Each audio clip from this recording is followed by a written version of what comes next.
Hey everyone, in this tutorial, I'll show you how to create diagrams in Whimsical in 2026. Whether you're explaining a process, planning a project, or organizing ideas, Whimsical makes diagram creation quick and easy. So let's get started. First, open Whimsical in your web browser and sign in to your account.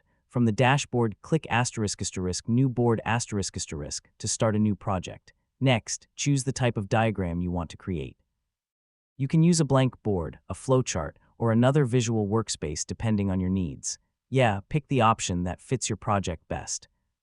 Now start adding shapes, text, connectors, and other elements to your canvas. Drag and drop each item into place, then connect them to build your diagram. You can customize colors, labels, fonts, and layouts to make everything easier to understand. Feel free to rearrange items at any time, and Whimsical will keep your connections organized. Once your diagram is complete, click the **share* button to collaborate with others or export your work as an image or PDF for presentations or documentation.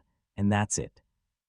You've successfully created a diagram in Whimsical. If this tutorial helped you, don't forget to like, subscribe, and I'll see you in the next tutorial.